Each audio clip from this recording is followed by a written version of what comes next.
Hi everybody, welcome to another Talk Photography, and very soon we're going to be joined by Dave Kerley to look at 8 of his images, and there's some fantastic photographs there, and we've called it Plan Vision and Happy Accidents, and we were joking about it before we went live, and I'm sure you'll love it. But Dave's images today is all about natural light and the figure, and we'll get to those in a minute, I promise. Look, a little bit of a plug for the Academy before we get going, if that's okay. If it's not okay, you're still going to have the plug. Look, we're on online content for hobbyist photographers, pro photographers. We're in our 16th year. There's thousands of videos online. It's £100 for the year. If you kind of go from the front page, basically, if you scroll down, you'll be able to see the different kind of type of content that we have. And pretty much everything is available within the members area, the area itself. If you want to see some more information about kind of join, just click on the join now from pretty much anywhere on the site, and you'll soon realize that it's much more than just the film content that is on the site and the weekly content that we release. There's also assets like lighting apps and there's posing apps. We have our Xenon Awards every month as well. It'd be great to actually see your images in. We have photo development sessions each month where I talk about your images that you submit in. We're kind of really there to actually push you no matter what level you're at. We're kind of here to make a difference in your photography whilst keeping it fun. That's the key thing, all right? Because we're all in this world of fabulous world of photography to kind of have a good time. So if you'd like to actually join up, come onto the Join Now page, and then from there you'll see that it's £100, it's 12 months. Sorry, start again. Yeah, £100 is 12 months. £33, it's three months. If you're joining before the 22nd of August, which you won't be because this is pre-recorded, you would have actually had the World Photography Day offer, which was a couple of quid off, as it were. Look, come and join us. We'd love to actually see you. But today it's all about Dave Kerley and his images. So without delay, let me just bring up my PowerPoint and officially start today. So welcome, Dave. Thanks for coming on and being willing to share a little bit of information about you and your photography. I know you're a hobbyist photographer and things. Yes, really like. Some of the best photographers in the world have never earned a penny from it, so don't apologize for that. I get fed up with people saying, oh, but I'm not a professional. You don't have to be a professional photographer. Dave, before we get going, whereabouts are you in the world? I know you're in UK. I'm in Saffron Walden in Essex. Okay, cool. And how did you first get into photography in the first place? Never mind what you're doing now. I suppose it was through my brother. He was into photography, and he bought there was six years age difference between us. He bought a Canon SLR back in the day. So I wanted one, couldn't afford a Canon, so I bought a Zenith E. I know, yeah. It was about as solid as a T-34 tank. I used to drop that thing all over the place. But that's kind of where I started. Went into the armed forces straight from school, so kind of photography took a back seat. It became point and shoot sort of thing. And then I kind of really picked photography back up again 10 or 12 years ago. I had a heavily modified car, and a photographer friend wanted to do a photo shoot with it, with a model. And I said, yeah, okay. And he said, have you got a camera? I said, yeah, I play around with a Canon 1000D by then. He said, well, bring it along. I'll help you with some settings. And yeah, we had a fantastic day. And I kind of did a couple of photography courses after that, and yeah, it kind of went from there, really. Brilliant. I mean, is that the first photo shoot that you remember where it made you think, I love this? Is that where it began? Yeah,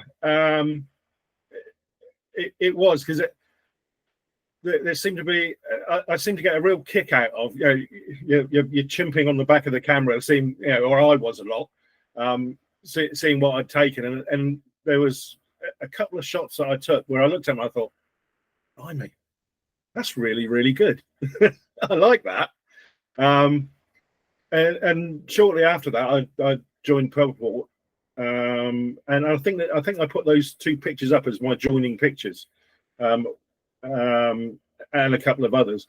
But yeah, that was kind of the first shoot that I did.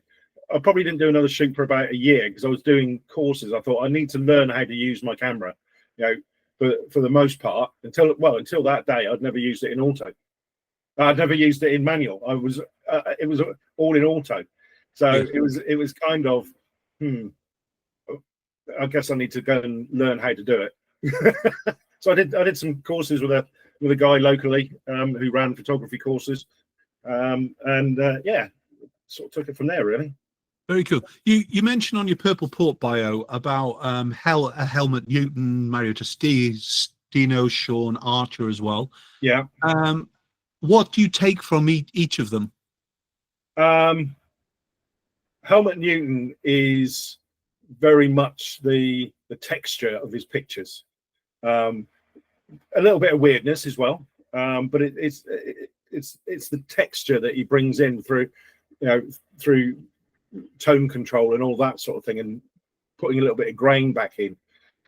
Probably easier back in the day because it would have all been done on film, so you had that natural graininess in many cases. But yeah, that's kind of what I take from that. Mario Testino, it's kind of it's his book on Kate Moss that I particularly like, and it's the way he brings her alive. She's not just a clothes horse. She's not just a walk down the catwalk. He shows that in the photography that he's done with her. The bringing her character out so that she's not just this clothes horse walking down the catwalk, and I find that really, really interesting. Damien Lovegrove, who's another photographer that I really like. He used to be a BBC lighting director, I think it was. And I've worked with one of his models, and a couple of her pictures are in my selection. But again, he's all about natural light, which is really fascinating. It's one of the few photography books that I've read from cover to cover and reference it quite often, because he runs workshops over on the continent and things like that, and it's old derelict buildings with light coming in through broken windows and all that sort of thing, and it's how he uses that light that's made me interested in natural light. Yeah. He actually did you can catch him on our talk photography if you're interested. I don't mean so much yourself, Dave. I meant people watching the film with us and things, where you could actually watch his talk photography. But yeah, he loves it. But funny enough, he used to talk more about Flash, didn't he? It's amazing how he's about turned and kind of all about the natural light now. Really, how do you balance inspiration from others and kind of try and find your own voice with your photographs? Is that difficult, or do you find a natural progression with it? It is difficult. It is difficult. I think I don't think any of the pictures I've selected for today have any real influence in terms of the pose or anything like that that's used from anybody other than I like doing this sort of photography. I've been contacted by a few people from Purple Port, who sent me a message saying, do like your images, but there's a lot of samey sort of stuff, and I'm like, yeah, but that's what I like. Yeah, I like that style. I did a project a few years ago. Well, I kind of resurrected it a little bit in the last year or so, called Petticoats and Bloomers. 15 sample images. I did it originally with 6 models, and I said, here's the sample images, interpret them how you want. And we did the 15 images in a pair of bloomers and in a petticoat, all of them topless, and it was all about shape and shadow and everything like that. And I absolutely loved that. Well, that was kind of my idea, and I quite like that. But the flip side, I did a shoot with a model at her home, and we we messed around with a couple of Helmut Newton style pictures. One of which it is on my portfolio. It shows me sat at a old-fashioned Space Invader machine with her sat opposite me in black lingerie. Okay. So I'm really intense on the machine, and she's kind of like, I'm a little bit peed off with this. and that is a direct influence from Helmut Newton. I'm not saying there was an exact same picture, but that sort of the genre of that distracted female sort of thing. And the great thing about it was there was a picture of Heath Ledger as the Joker above the Space Invader machine, looking down at me. I think I called the picture the Joker because it was like he was looking down at me as much as say, "You bloody fool." And it was just brilliant. It just worked. It made it all black and white and grainy, and it was fantastic. Yeah, that was a Helmut Newton one. Cool. Dave's having a little bit of problem seeing the screen today, so I'm going to describe the photographs actually as we're going through, no matter what. But remember, you can catch up with Dave's work on Purple Port. We'll talk about that later anyway. So the first image we've got today is the black and white of the girl sat on the stairs. What's the story behind this image? And I'd always wanted to do a urbex shoot. And this particular model, Laura Dracon, she now runs a studio up in Northampton. Okay. She knew of a site in Essex, so I got a group of photographers together. There was a couple of models as well, and we kind of had a bit of a group shoot there all day. I guess in a way, this is kind of a Helmut Newton influenced shot without me knowing who Helmut Newton was at this stage. Yeah, it's got that sort of high contrast. So in terms of the natural light, this particular image, there's a hole in the roof above her, and she's looking out of a side door to where we are, and there's virtually no light on the background behind her.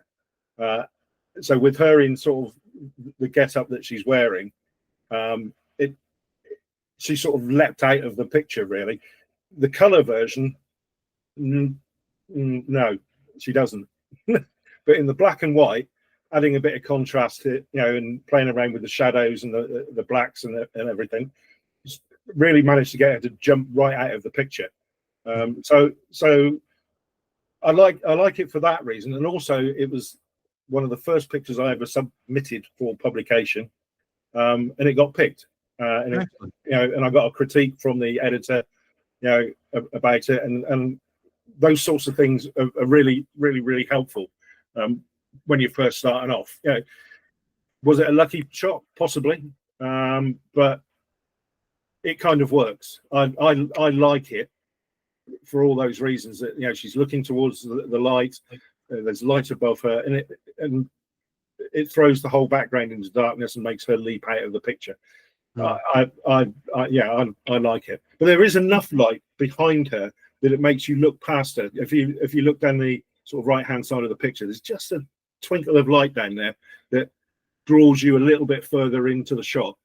You wonder, I wonder what he's back there. Yeah, she's fully separated on my screen and things. Light and great and things really. Do you think?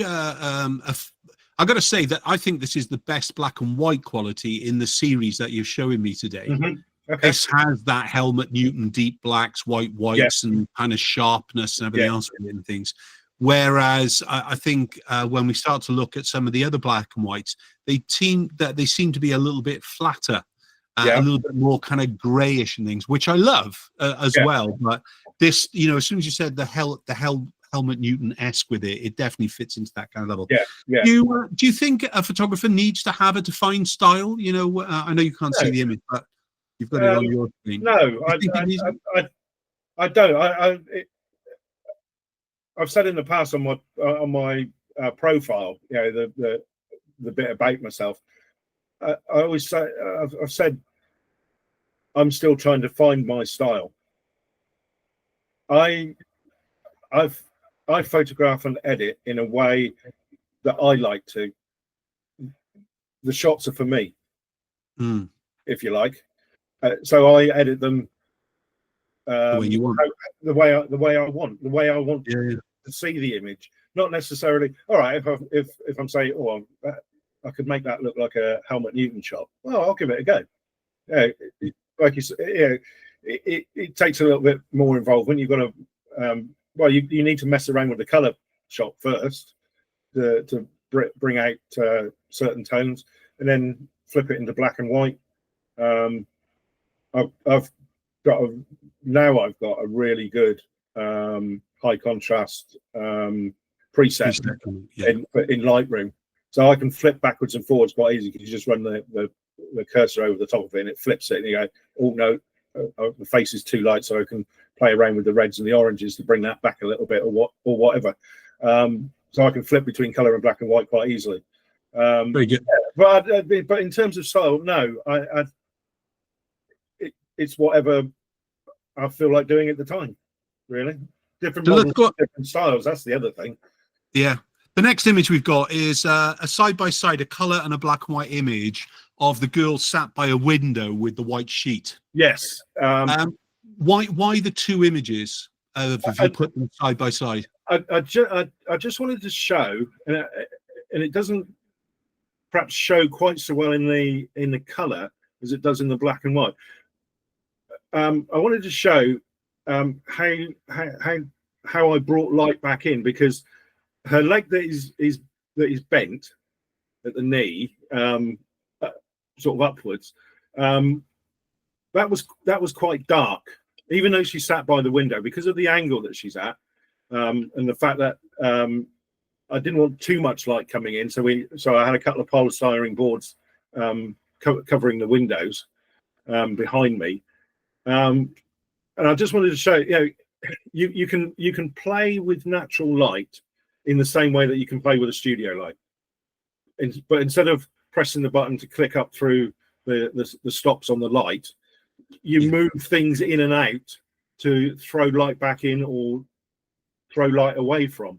So in this particular case, it doesn't show up particularly well on the color, but on the black and white, you can almost see, because of the separation with the background, you can almost see that, and the way the light falls across her body, you can see that some light's being thrown back in, because she sat at an angle to the window.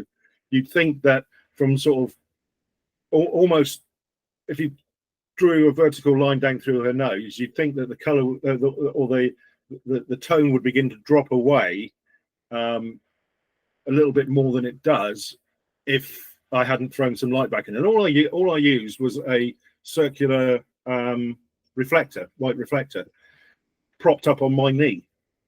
that's all I used.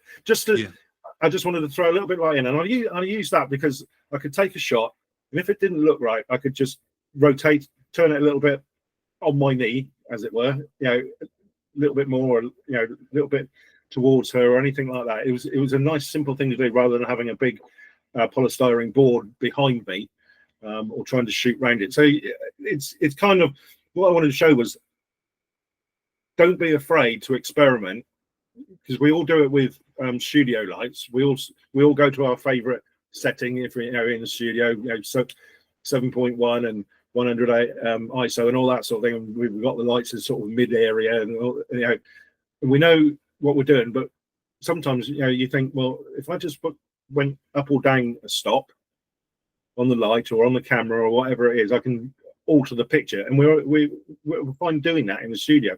But I think some people might feel a bit afraid to do it with natural light, because natural light isn't as forgiving as a studio light. It's either on or it's off. I've gone to a shoot saying to the model, we're going to do a natural light shoot, and the sun's not come out. And it's like, well, this is crap. We live in the UK, isn't it? Yeah, this is going to be rubbish. Yeah. So the next image I've got is the girl who's hidden her face behind the door. So what's the story of this image? Right. This is one of those lucky accidents. Emma, lovely girl. shot with her a few times. Very tall, very toned physique. She's a dancer, and I picked this picture. I like in the color shot again, but it's not the same in the black and white. The black and white's not as good. I like the separation that the blown out background from the window provides for her body, and this was straight out of the camera. All I've done to this was crop it. It was literally straight out of the camera, and she was still there because I said I've got to load this up, and I loaded it up. I've just cropped it. I said, Emma, come and look at this, and she was like, oh my god. I said, yeah, that was an accident. It just happened. Like you say in the title, it's a happy accident. They do happen. What role do models play in the shaping the direction of a shoot? Again, it depends. It can depend on the model. So some like to be directed, and I always produce a shoot plan and I've always got reference images. This is the kind of style that I want to do. Are you happy to free flow with the posing? And we'll hopefully capture some of these, or we'll just make it up as we go along. Others like to be, well, I want you to put your arm here, your hand there, and so on. I'm not a great director, to be perfectly honest. All of these models here in the shots today are all fantastic at their sort of free-form posing. They are,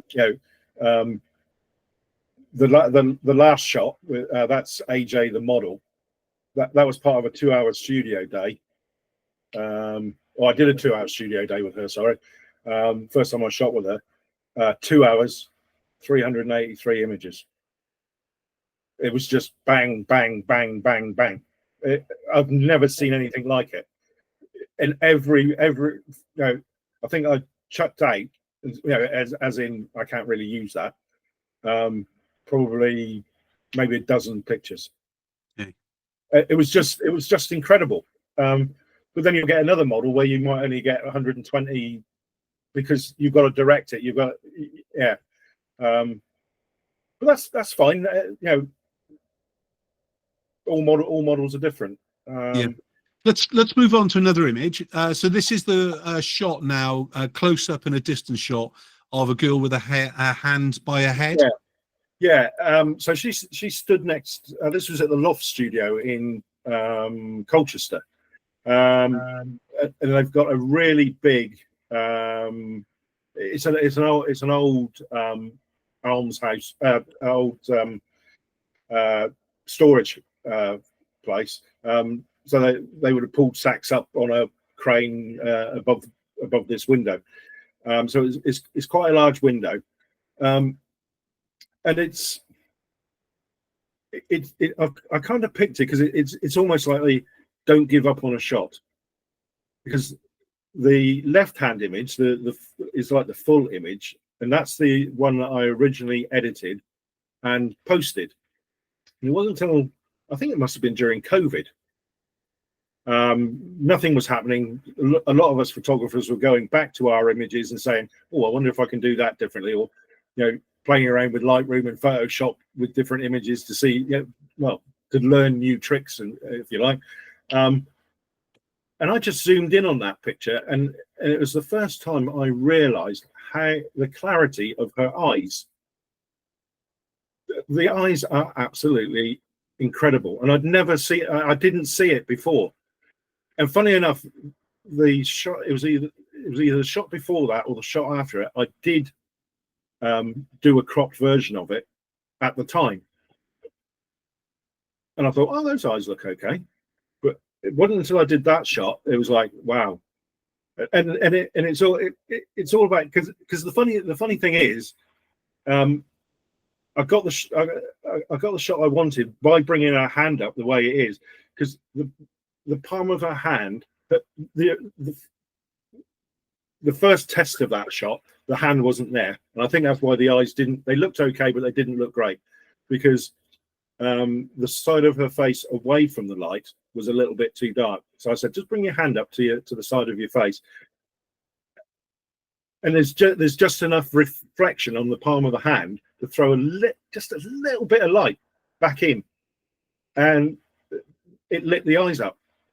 And it looks good as a full size picture, and it looks even better when you crop it and sort of zoom in on the eyes. You actually see the effect, because it's not only throwing a little bit of light back in onto that side of her face, but it's also highlighting that eye on that side of the face, which otherwise would be in darkness. Let's move on to the next image then. So this is like a Venetian or a statue, black and white image of a girl with a cloth. What's the story of this image? Right. Well, this was a second shoot with a model called Mishka Scott. She's done an awful lot of work with Damien Lovegrove. She appears in a number of his books. She does a lot of his workshops as the resident model, if you like. And she's absolutely fantastic. What as a model, what she doesn't know about how light falls on her body, you can fit on the back of a postage stamp. I picked her up. This was actually done in the home that I was living in at the time, that had fantastic natural light. And when we went in, I apologized because I had 2 roof lights in the sitting room of this place, and I said, "Oh, I should have got the roof lights cleaned before." She goes, "No, all that muck on there is acting like a natural filter." Yeah. So I never got them cleaned ever until I moved out. That's a very bad excuse, yeah. Yeah. So that is lit by a roof light, Velux window in the roof. It's obviously at an angle. So she's stood at the back edge of that window, as it were. And it's kind of, that classic single light in a studio where you've got the light above the model, and she's stood at the back end of the light. So it throws the background into a bit of shade and a bit of shadow. And it's kind of, that's how you do it with natural light. It's the same shot. I use a single light in the studio for portraits and things like that, because I like the way it throws the background. But you can do it with natural light. When you're editing the likes of this black and white, do you remember I was on about before, and I was saying there was a difference in the black and white as we got through this image particularly. It's very grey. It's very 50 shades of grey rather than black and white. Yes. Yeah. I mean, is that a particular style that you like more and more now, or? No, I've gone back to a harder image or a harder edit. I've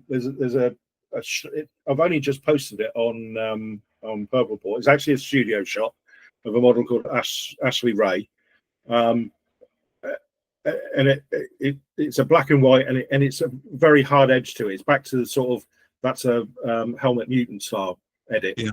I went through a phase of liking the softer grey sort of edits, because that's quite a soft edit on that image, and I think highlighted the background and reduced the clarity of that during the edit. I went through a phase. I'm not going to say I wouldn't edit like that now, but I do like that picture, because I picked that picture because of the way it demonstrates how to use light, natural light. Yeah. And it's just that observation, isn't it? Different things for different people in styles and everything else. This next dual image is the same girl, isn't it? Yes. Where we've got a color image of the back of her, and then obviously the front as well. When you're kind of showing color images, do you tend to actually have a certain kind of color tone that you like? Well, her skin color is that sort of olive, and I do try, when I'm editing in color, I do try and match the tones if I can. I'm not adverse to mixing and matching, but that particular, what's behind her is a wardrobe. This is again this was done on the same time as the previous shot at the same day, And funny enough, it was in my one of my bedrooms. I'd not long moved into there, so I don't think it was being used as a bedroom. It was a bit of a store cupboard, I think, at the time. But because Mishka really knows how the light falls on her. The reason I put these two together, it's the same room, but it demonstrates how to use light. So this is a bedroom. There's a window. So it's the same room as the girl with the missing head. Yeah. Okay, so it's that room. So there's a window on one wall. On the other wall, there's a door into an ensuite bathroom with a small window in it, and there's a door into the sitting room where there's the ceiling windows or the roof windows. So we kind of messed around, and we what she was trying to teach me was how to look for the fall of light. So what she did was she started off with the first picture with a bum to me, and she did a complete 360, more or less staying in the same position, and we just altered the light ever so slightly. Now I would never have thought of opening and closing the two doors. So the first shot with her bum there, that's with just the light coming in through the window, just adjusting the Venetian blind that was at the window. Yep. The second one, again, we've got the Venetian blind at sort of a 50-50 position. And we've opened the bathroom door and the door into the sitting room. So I've got light flooding in from three directions. And that's why you've got kind of light down one side of her body, the one with her bum. You've got the light down one side of her body because it's only coming from one light source. Yeah. And on the second one, we've basically flooded the room with light from three directions. So again, I picked those two because it again demonstrates you can manipulate natural light. Now, I would never. It's only from working with Mishka, who's worked with Damien, that I've learned that. So yeah, I'll be forever grateful to her for doing that shoot. And I learned so much about natural light in one shoot from a model. And that's a great thing when you do work with professional models, who've been around a while. They'll kind of actually bring not only their physique, their look, their style in their brand, as it were, but they'll also bring years of working with different photographers, all different levels as well with it. So we've got our last image, which is the girl sat on the chair by a window. What's the story of this image? I've called that the perfect shot, maybe, simply because everything to my eye, and again, the black and white version I don't think is so good. I think that's because of the color of her lingerie, the cover on the seat, the neck curtain, and everything like that. It's all geared to be quite light, and in black and white, you've almost got like a white blob, if you like, in the middle of the picture. But everything seems to work with that because she sat looking out of the window.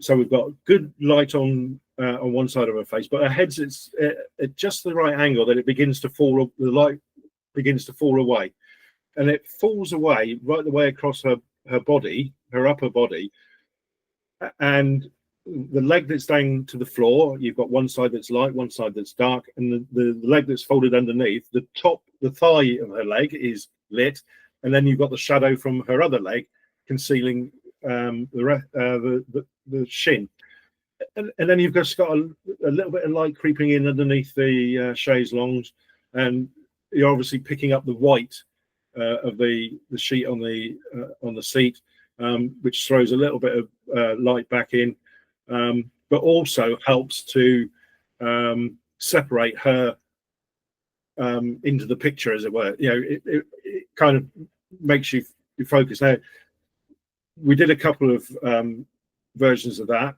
There was a sofa in the background. There was some cushions and things like that.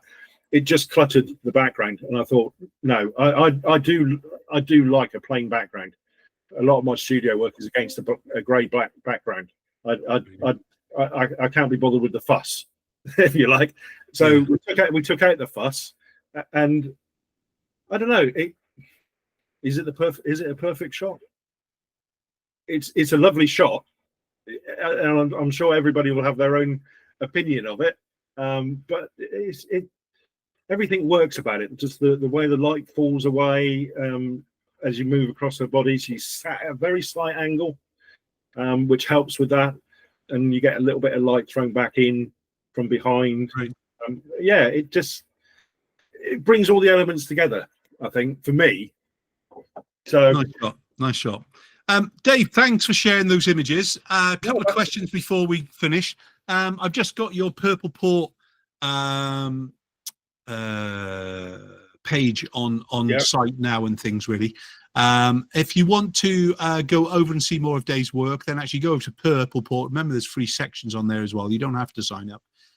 But if you search for Dave Kerley or at Dave WK, you'll actually find Dave no matter what with it and things. And you could see lots and lots of great images from Dave as well with it. Dave, I've got a couple of questions before we finish. Okay. Let's talk about pay-per-view and copyright, yeah? Can you explain your stance on models using your work for PPV sites? I'm not overly precious about my work, to be honest. Some people said that I should be. I always offer images to models, and some say, "Oh, that would be lovely." Some say, "No, that's okay. You've paid for the shoot," etc. My issue with pay-per-view is if they ask, I'm generally okay with it.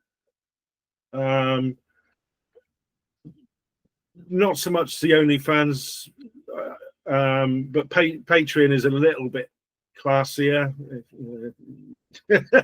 Yeah. But, it becomes a problem for me when I've paid for the studio time and I've paid for the model, and they're trying to dictate to me then, and they've agreed to shoot topless, nude, or whatever, and then they say, "Well, I don't really want those sort of images being put on Purple Port." And I say, "Well, we shouldn't have shot them then." "Oh, I wanted them for my Patreon." Well, no, you can't have them. That gives me a bit of issue then. But yeah, is that down to being clear with your model release and kind of what is expected between the two of you? Because it's different, isn't it, with TFP, where you're working together and basically, the model is kind of giving their time for your pictures, and you both benefit from that. But when you're paying a model and you're agreeing to give them some images and things, there has to be a clarity there. Otherwise, it's a very grey area, isn't it? I think because of the growth in the pay-per-view, I've never used a model release document. I've always relied on the copyright law of the United Kingdom, which says I own the copyright. If I give a model images, that doesn't mean she has the copyright over those images. That just means that I'm allowing her to use them, and I'm okay with that.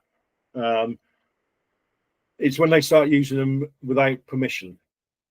I think you'll find that you'll need to have a model release form signed anyway. That covers you and covers that you can use them whatever you want. I definitely the likes of the AOP, the Association of Photographers, they actually do an amazing copyright book. There's some free stuff on there as well. In fact, one of the guys did a talk photography for us all at least about 3 or 4 years ago on copyright for photographers and things, really. And each year they re-release a new manual rewritten Okay. for the current trend and things. But most, if anybody's, I'm sure you can find a model release form on Purple Port, Yeah. on the likes of the SWPP, the BIPP. You'll find lots of them out there and things really. But I would always encourage all photographers, when they're even when they're paying for a model, to get a signed release. And I think this is the difference between perhaps, Dave, where you're relying on honesty and basically their kind of professionalism, so that you're working on the same page together and things really. But I definitely, from now on, mate, make sure you've got it covered. Otherwise, copyright is going to be a very strange world for you to control your own images and things really. Has it ever caused you a real issue in the work? No, not really. The one time that images were used on a pay-per-view without permission, I messaged the model and said, "Can you take them down, please?" And she was okay about it. She goes, "Oh, I thought that you wouldn't mind if I said, well, it does present a problem that you're earning, money from images that I've given you, but I never gave you the copyright." And I take on board what you say.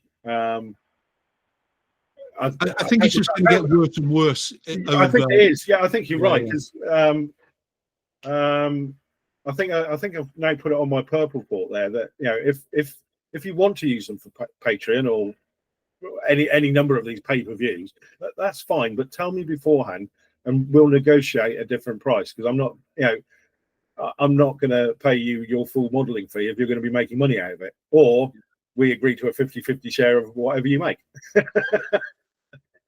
Dave, thank you very much for your time. It's been a pleasure to look at your images and chat in person as well with it. Guys and girls, like I was saying to you, head over to Dave's Purple Port site, where you can see a whole load of new images and other images. And I'm sure you'll kind of really enjoy kind of exploring more of Dave's work and things there. Dave, thank you very much indeed. And fingers crossed, we'll get you back again to talk about your bloomers. Bye, everybody. Take care, Mike. Thanks very much.